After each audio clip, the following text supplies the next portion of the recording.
esto. La imagen en blanco y negro. Para mí, ¿qué era la imagen en blanco y negro? La imagen en blanco y negro para mí era la foto de documento. Eso era lo que yo conocía de la fotografía en blanco y negro. ¿Sí? Yo no creía que esto podía llegar más allá. Primer día de universidad, primer día de clase, 7 de la mañana, primíparo hasta decir no más, y el profesor coge y saca unas imágenes en blanco y negro, y para mí es un batazo en la cabeza. ¡Ta! Jamás me imaginé que una foto pudiera verse como un carboncillo. Y yo, ¡wow! Tanto que paré al profe y le dije yo, un momento, ¿nosotros vamos a hacer eso? El señor, paisa, si vos haces todo con cuidado, si sos juicioso, claro. Yo dije, listo, eso es lo que yo quiero hacer toda mi vida. No sé cómo, pero eso es a lo que yo quiero llegar. Y empiezo yo a abordar la fotografía desde otra perspectiva. Por eso hablo de la otra orilla. Porque para mí, no sé, tal vez fue un pequeño trauma que tuve al puro principio. Fue impresionante. El primer rollo que yo tomé, el primer revelado que yo realicé, yo andaba hecho un manojo de nervios. Tenso hasta decir no más. Y para mí, lo que yo tenía como realidad es que hay 30.000 formas de embarrarla y tal vez solo una de poderla lograr bien. Y eso me tenía a mí súper tenso. Entonces, me hizo ser muy juicioso, muy metódico a la hora de trabajar. Y de alguna manera me dio un poco de tristeza pensar en que el esfuerzo de hacer una imagen, de presenciar algo, digamos en el caso de la luz natural, de tener un atardecer espectacular, de tener esa luz irrepetible, perderla, perder esa imagen por falta o por un proceso negligente. Entonces mi lineamiento fue diferente. Entonces yo me fue por el lado de cómo puedo yo garantizar que fotográficamente, que a nivel técnico, esa imagen llegue al final. Y empiezo yo a estudiar muy juiciosamente laboratorio. Empiezo yo a estudiar blanco y negro. Empiezo a darme cuenta que es un universo gigantesco, que no es tan sencillo, que si fuera todo, que nada es general y por el contrario todo es particular. Y empiezo yo a darme cuenta de ese trabajo y empiezo a exigirme. A nivel de academia, en la universidad, pues no hubo problema. Se acabó el primer semestre y yo era de los que iba bien y los que tenían buenas notas.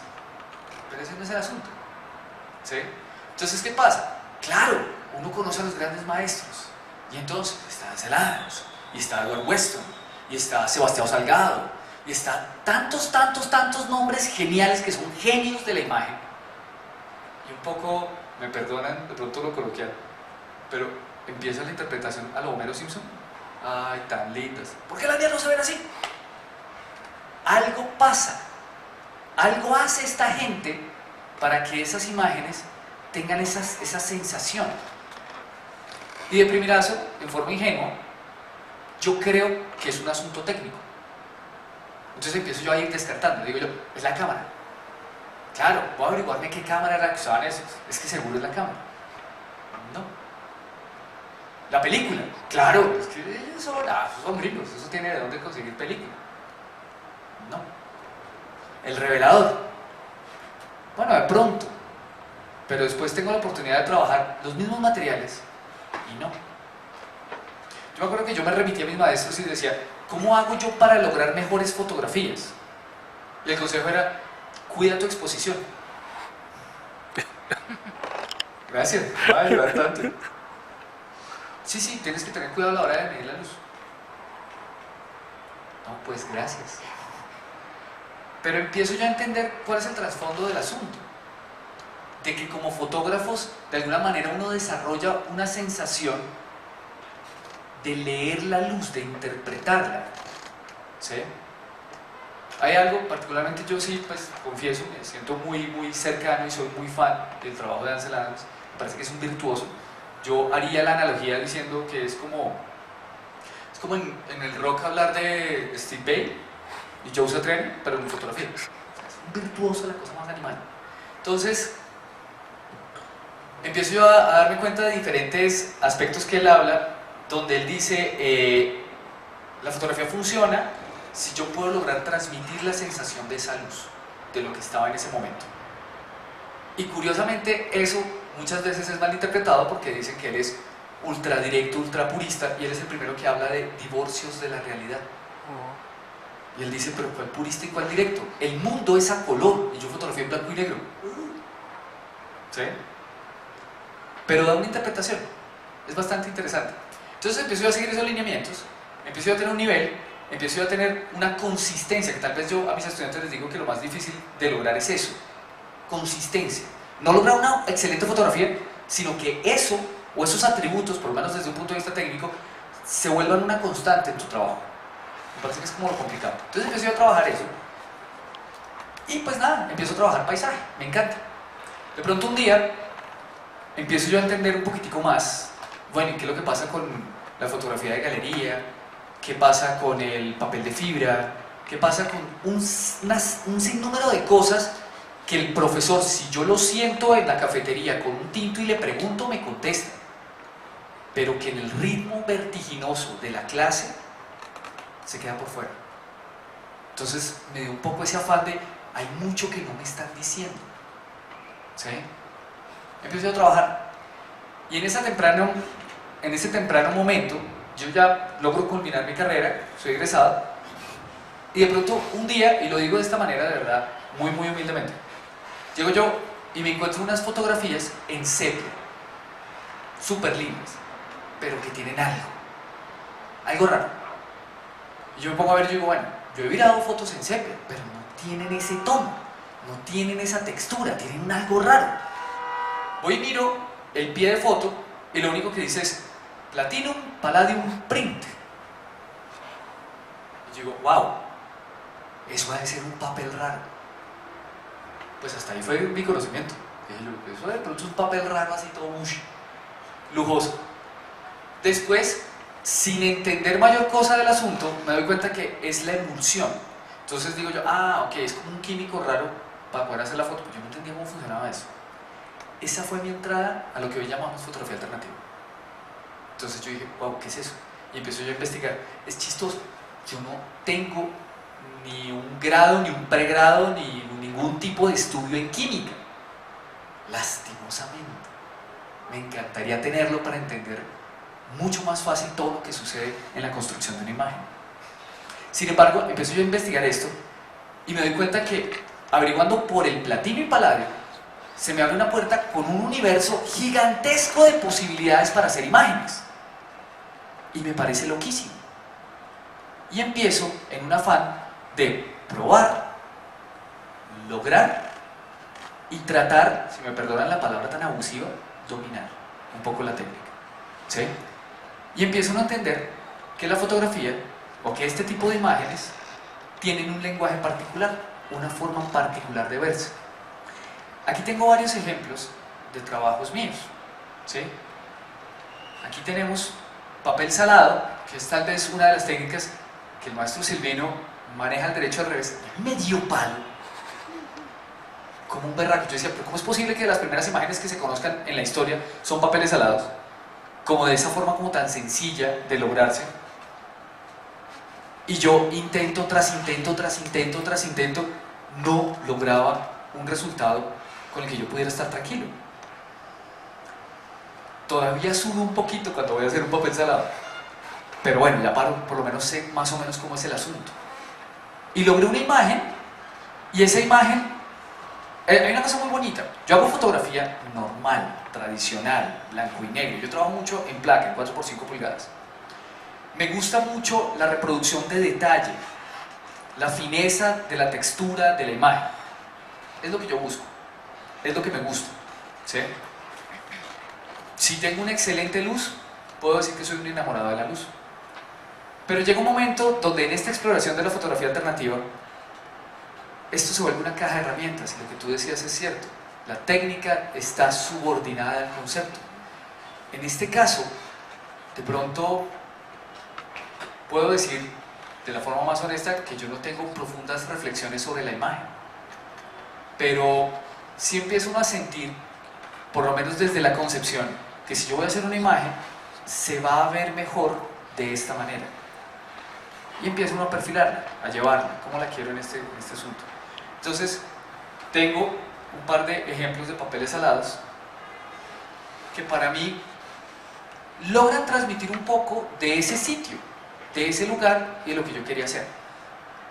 Pero estando en eso es una cosa que, yo no sé, yo pienso y creo que el ser humano de forma innata tiene una sed de conocimiento. Y me parece que uno de los placeres más grandes que tiene el ser humano es aprender. Lo que pasa es que muchas veces no aprendemos lo que nos gusta. Entonces por eso el cuento de estudiar, ¿sí? Y el que de pronto hace un programa, un pregrado, lo que sea, una carrera que no le gusta, pues todavía más tortuoso. Pero realmente el aprender lo que uno quiere es una delicia. Y uno es difícil saciar esa sed. Y uno quiere averiguar más y aprender más. Entonces con los procesos, pues se logró uno, sigamos. ¿Qué más hay? ¿Qué otra cosa hay? ¿Sí? Aquí yo tengo la oportunidad de haber trabajado varios procesos, pero pues en esta oportunidad no quería yo ponerme a hablar pues un discurso de los procesos fotográficos alternativos, que hay una gran familia, que químicamente están divididos. No, traje un par de ejemplos, digamos, de los que más me han gustado y quisiera hablar un poco de por qué. Hay un proceso fotográfico que me encanta y que relativamente hace poco estoy trabajando, ¿sí? Es un proceso llamado el calitipo. ¿Qué pasa con ese proceso? Ese proceso un poco para mis necesidades de fotografía, de detalle, de una transcripción casi que táctil de la imagen, me sirve muchísimo. ¿Por qué?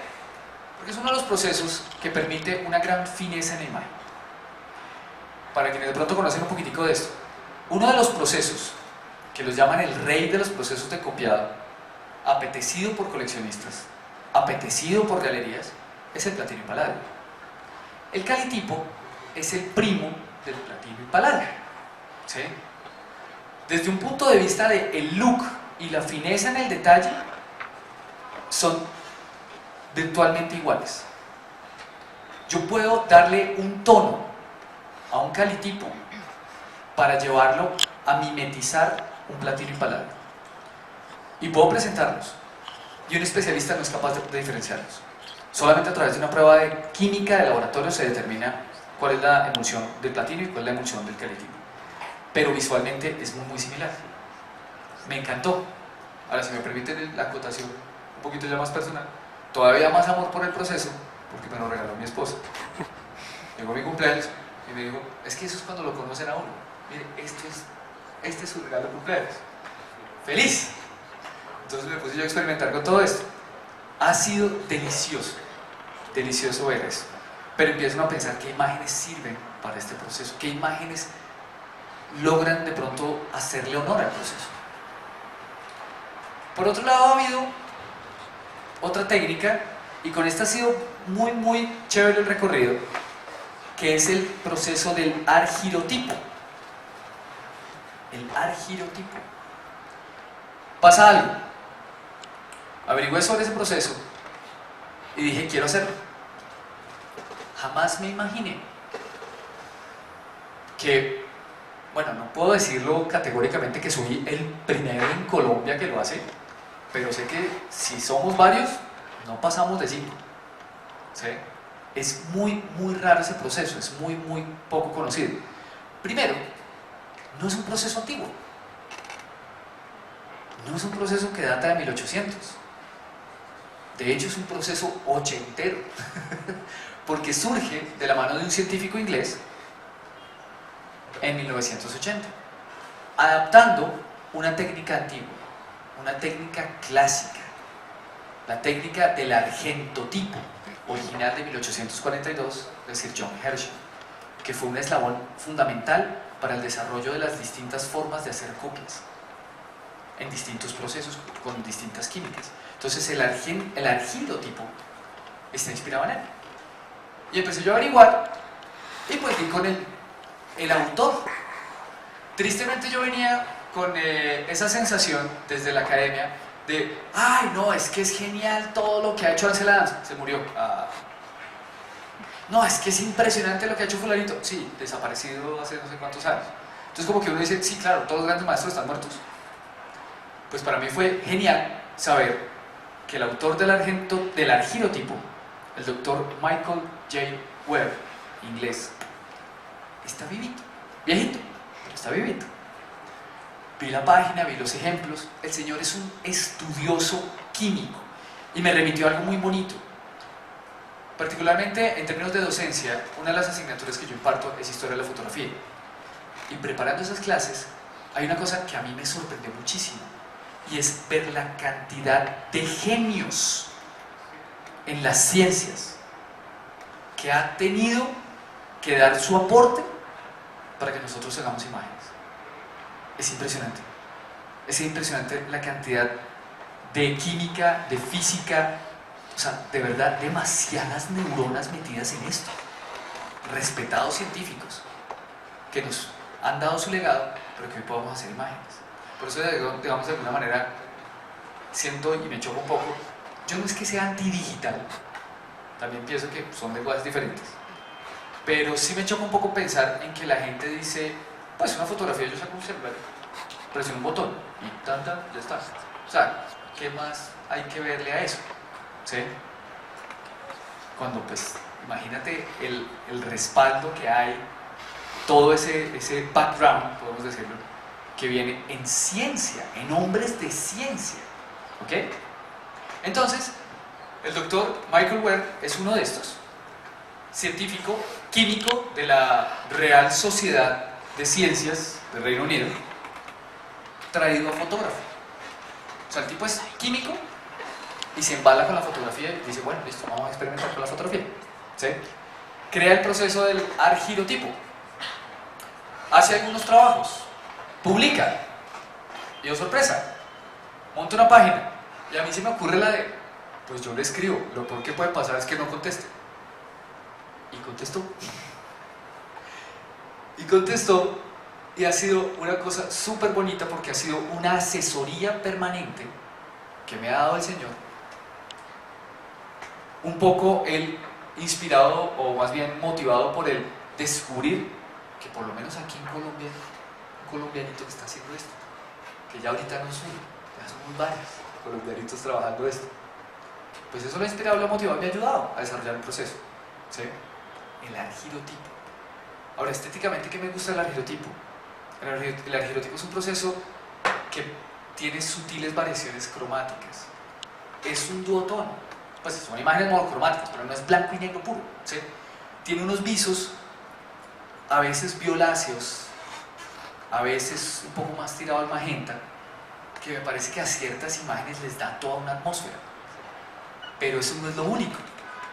Tú cambias el papel, el sustrato, o haces alguna alteración química, y el resultado empieza a variar. Esto también es un argirotipo. El argirotipo tiene una particularidad, ya, qué pena yo me meto por el lado técnico, pero es un poquito como para que me entiendan.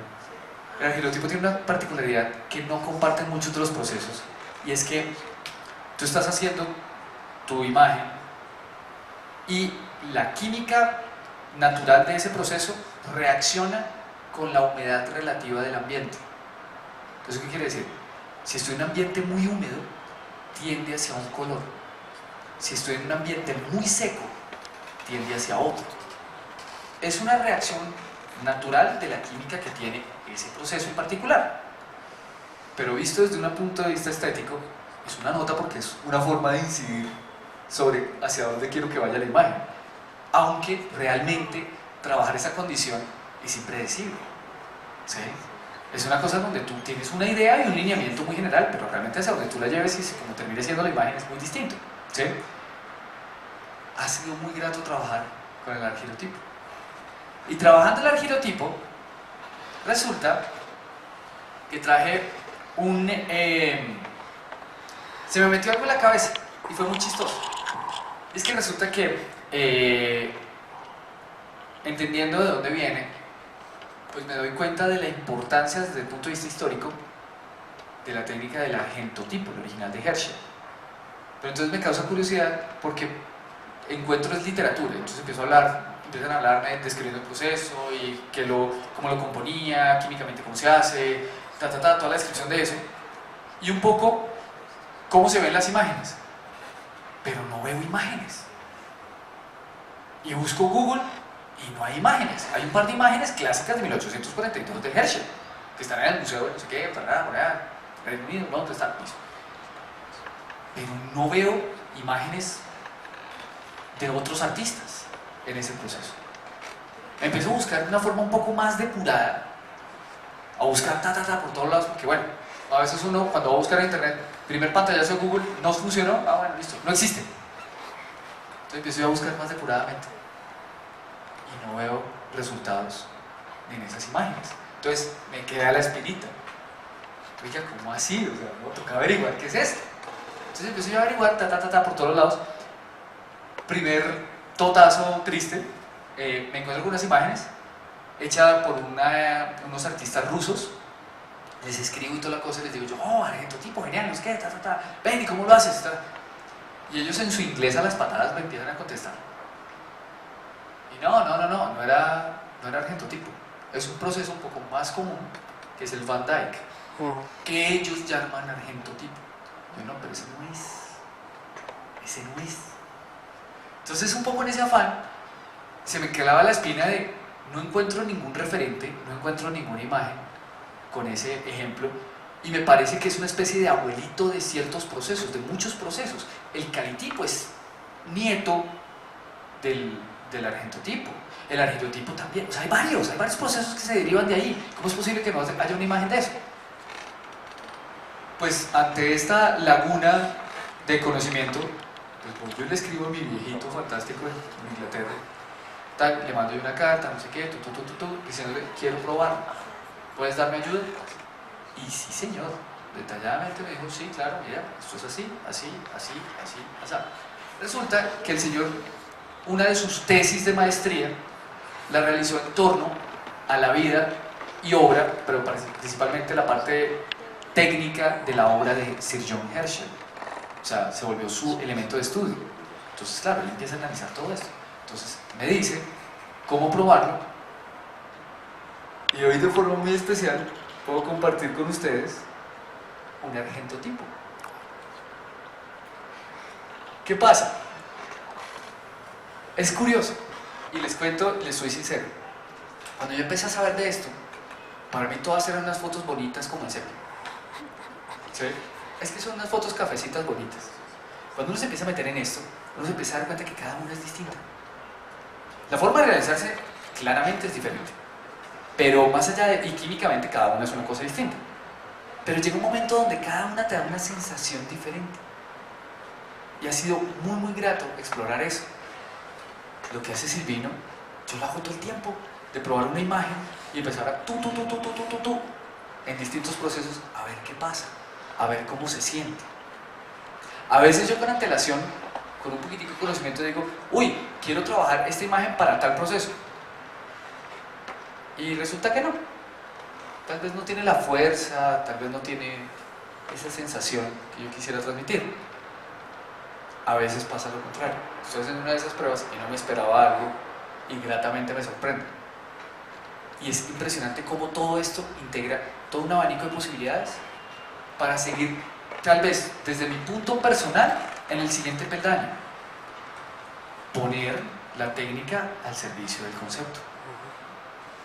Yo tenía una exploración muy técnica por un lado, pero empiezan a dilucidarse cosas de, oiga, trabajemos por series, trabajemos por unidad conceptual, trabajemos por proyecto, trabajemos por una unidad temática.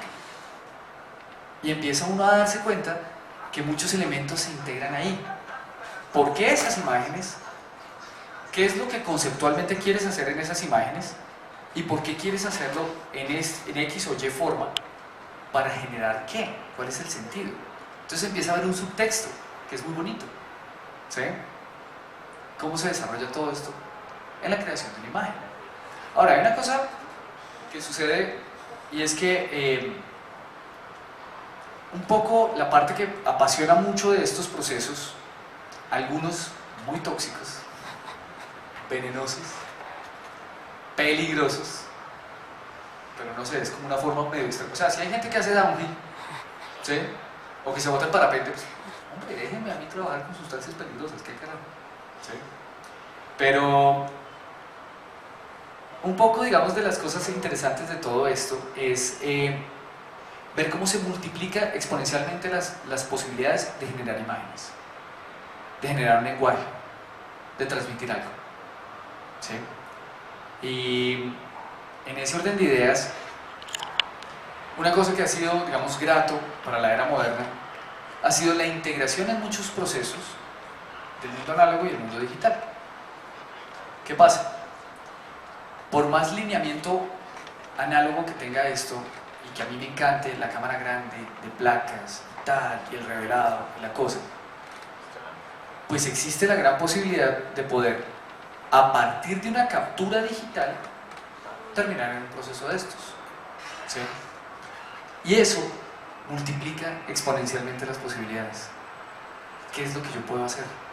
¿Qué es lo que yo puedo experimentar? Es como, no sé si ustedes lo ven así, es como quitarle los cerrojos a la imaginación. Y vuele. ¿Qué se le ocurre? A veces abruma ver un universo tan grande, tan amplio, como, ¿para dónde cojo? ¿Qué hago? Hay tanto por hacer, hay tanto por aprender, hay tanto por explorar.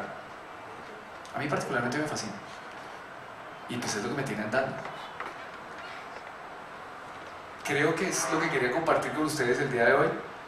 Por lo que les digo, reflexiones conceptuales sobre la imagen no he tenido una experimentación y he tenido una aproximación fotográfica a los procesos de copia. No sé si quieran de pronto hacer alguna pregunta o algo, una interpelación. Muchísimas gracias.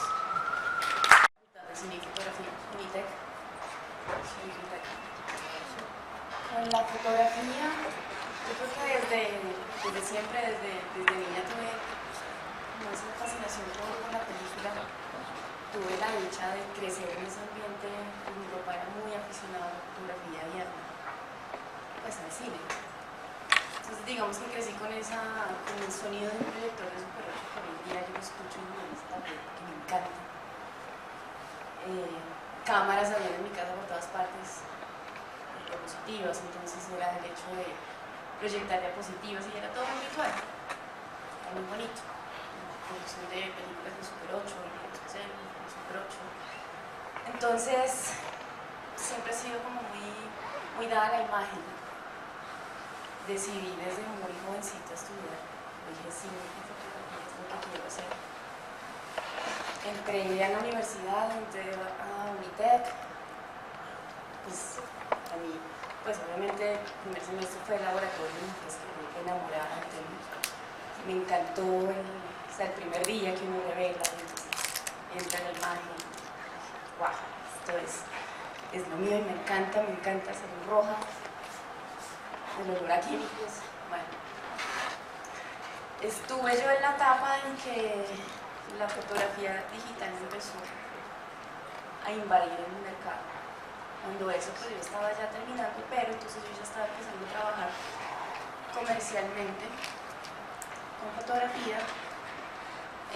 Pues particularmente comencé en un proyecto que había en ese entonces, eso era el año 2002, 2003 tal vez. Se llamaba Disparando Cámaras por la Paz, era un proyecto social muy bonito, no sé, alguien conoce. Yo estuve en la segunda parte, en la segunda fase.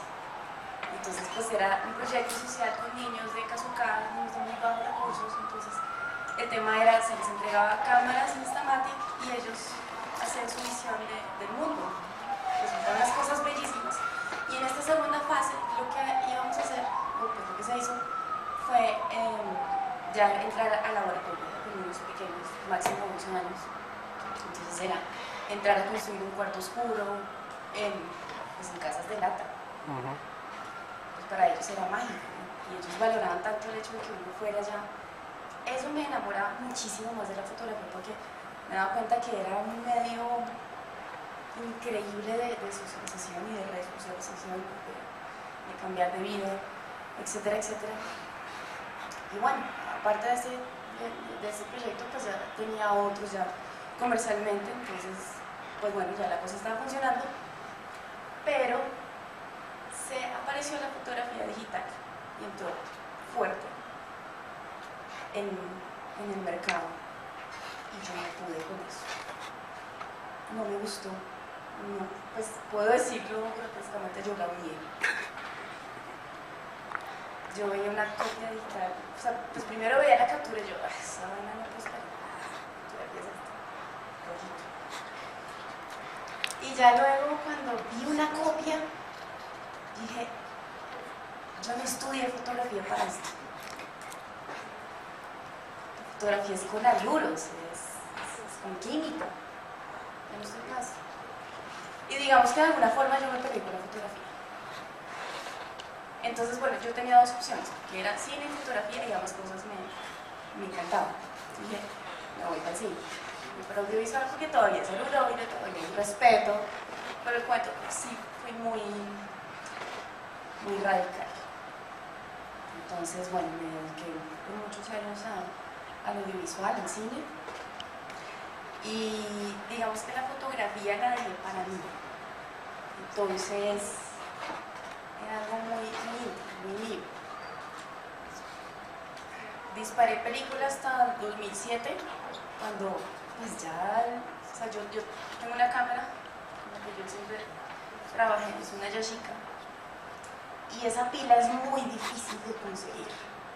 Entonces ya cada vez era más complicado y me tocaba buscarla y buscar esta pila. Ya, no hay nada que hacer. Y bueno, había vendido mi otra cámara, está bien, volvamos, entremos en digital, a ver qué pasa. Entonces, pues ese era otro lenguaje, no entendí esa vaina de pisos, megapíxeles. O sea, hice una capacitación para los que éramos análogos a digital, entonces bueno, ya entendí más o menos de qué se trataba. Pero muy al fondo yo sentía que era algo como tan vacío. No soy muy dada a la tecnología, me gustan las cosas como más, sí, más análogas. Pues digamos que seguía mi trabajo audiovisual y pues de la mano empezaba digamos, a hacer trabajos comerciales, entonces pues hacía fotografía para campañas, no sé, vallas, revistas, etcétera, pero no me llenaba. Entonces, digamos que mi reconciliación con la fotografía, ya dándolo como un hecho, fue retomando la fotografía digital desde los procesos. Entonces aquí entra el segundo movimiento. Con Mari ya nos conocíamos hacía tiempos, pues desde que yo entré a estudiar, eso fue hace 14 años. Él era el instructor del laboratorio y yo he sido muy mala para hacer fila, me gusta ir rápido. Entonces, ¿qué pasa? Todo el mundo se botaba en el laboratorio y salía para sentir la prueba, Mario, ¿cuánto es? Entonces empecé yo a calcular mis tiempos, aprendí yo a manejar mis filtros, entonces pues me dio muy fácil en el laboratorio. Bien. Teníamos contacto de año en cuando y pues bueno, se dieron las cosas y volvimos a estar juntos, nos cuadramos y todo el cuento. Entonces empecé yo el tema, él seguía pues obviamente el profesor del laboratorio y estaba muy al tanto, o sea, estaba sumergido en el tema. Y yo decía, ¡ay, qué delicia! O sea, ¿qué? Ya no tengo yo motor, trabajo, ya perdí todo ese cuento. Y él estaba ya un tiempo trabajando con los procesos fotográficos y pues a mí no me gusta que me hagan la tarea, no me gusta hacer la tarea, me gusta investigar, me gusta leer y valérmela por mí misma. Entonces pues muchos pensarán que pues él es mi esposo, entonces pues no. Empecé calladita, empecé a leer, empecé a mirar, empecé a ver videos, como empaparme el tema, saber de qué se trataba el tema y me encantó. Porque ahí sentí que me podía reconciliar con la fotografía con la que yo me había peleado y que la digital me había hecho un cambio para mí. Entonces yo digo que empecé por el pre-kinder, en los procesos, que fue con el antotipo, es un proceso bien arcaico. Pues hoy solamente les traigo ejemplos de lo que es un antotipo. El antotipo es hacer fotografía con pigmentos naturales. De eso se trata, básicamente. Entonces, hice mis pruebas, mis investigaciones y ya cuando lo tenía, le mostré, mira, ¿qué es esto? A ver, maestro, cuéntame qué es esto. A ver, profesor, ¿qué es esto? Eso es un antotipo. El antotipo es un proceso, pues de hecho obviamente más procesos, papel salado, gomas, cianotipos, estoy trabajando en otros, el mole también lo estoy puliendo, calitipos, argirotipos, bueno, ahí vamos, hay demasiados que hay que hacer. Pero digamos que junto con el Lumen Print, son con los que yo me he dado como más libertad en la experimentación. Particularmente con el antotipo, hay infinidad de maneras de crear.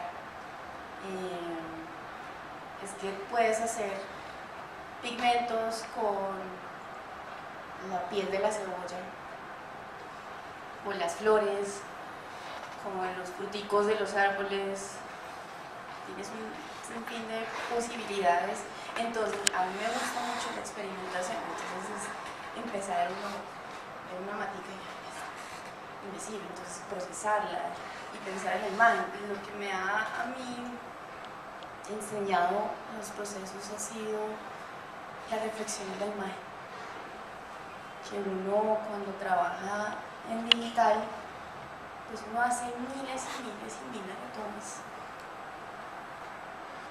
que se quedan en el dispositivo o se quedan en un disco duro y haces 10.000, pueden que todas sean igualitas, no pasa nada. Cuando tú trabajas estos procesos, tú te haces consciente de la imagen. Y pues lo que yo digo es que cada proceso tiene su imagen, y pues sí, hay que buscar lo mismo. Una imagen la probamos en varios procesos, cada uno tiene su estilo, su personalidad. Estos procesos tienen su carácter, tienen su vida propia, y si hablamos de eso, pues el antotipo es un proceso efímero. Puede irse en semanas, como pues tengo la dicha de tener unos ya que tienen 3 años,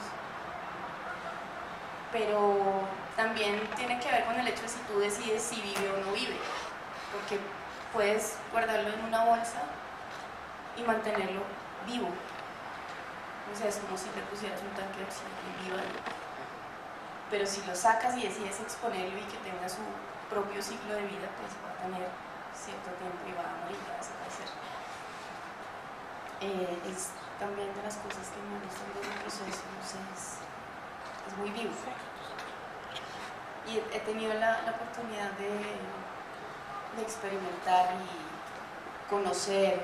También me ha hecho estudiar bastante sobre pigmentos y irme mucho más para atrás, entender y saber cómo los ancestros, pues de hecho la historia de la humanidad, sabemos mucho de ella, es porque ellos, con los mismos pigmentos naturales, pues hacían sus dibujos en sus cavernas y empezó a trabajarse el tema de teñir la ropa, etcétera, etcétera, pero solamente hasta 1816 fue que se pensó fotográficamente los pigmentos naturales, y pues bueno, desde ahí pues, buscando, digamos, una forma de tener fotografía a color, hasta que se llegó al antotipo. Entonces, pues bueno, ahí estamos estoy en el camino.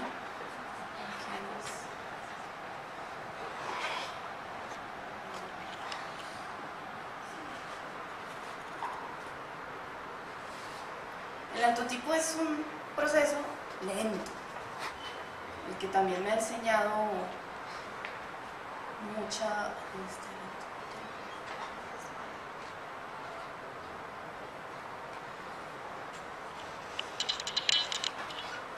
Me ha enseñado paciencia, ¿por qué? Porque para hacer una imagen puede durar meses exponiéndola, puede durar semanas, o afortunadamente días, como en este caso 3 días de exposición. Es Esto es espinaca. Se puede hacer hasta con pasto. Es un proceso sencillo. Pues sencillo, que necesita mucha paciencia. Bastante. Sí, sí. Y bueno, se puede trabajar obviamente digital, se puede hacer la captura, hacer un positivo, porque no se trabaja negativo sino positivo digital, o con litio. Se puede hacer totalmente a la red, como esto.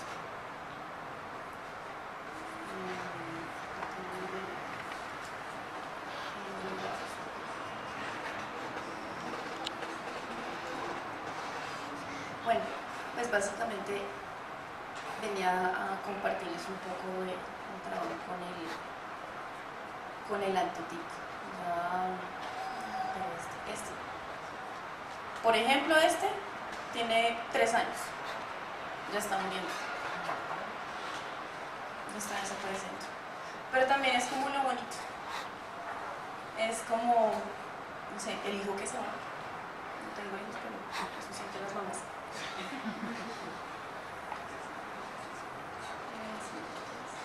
Esto es pollo azul. Y bueno, también página de construcción, también tengo un portafolio en Behance, KTF. Ahí hay un poco más de todos los procesos que he realizado durante estos 3 años. Eso es todo. Muchas gracias. Al final de este conversatorio de Mesa de Artistas, procesos de copiado, les agradecemos a todos por parte del colectivo F1826, de la organización de Lumens y de la Universidad Jorge Tadeo Lozano, su asistencia, y pues los invitamos a que continúen pendientes de la programación de Lumens. No acaba acá, siguen 2 mesas bastante interesantes que son mesas técnicas con los desarrolladores de todos estos procesos. Agradecemos la presencia de Silvino, muchas gracias por venir a compartir con nosotros tu amplia trayectoria en estos procesos. Muchas gracias a Mario, muchas gracias a Cata por compartir con nosotros su desarrollo desde lo técnico hacia lo conceptual, y viceversa a Silvino desde lo conceptual hacia lo técnico. No sé, esperamos que si tienen dudas sobre el calendario, consulten nuestra fanpage en www.facebook/colectivo F1826. Y pues nada, los esperamos en la exposición, sigue abierta en la Galería Nivex. Allá pueden ver pues una amplia gama de propuestas fotográficas en este tipo de procesos, y pues muchas gracias por asistir.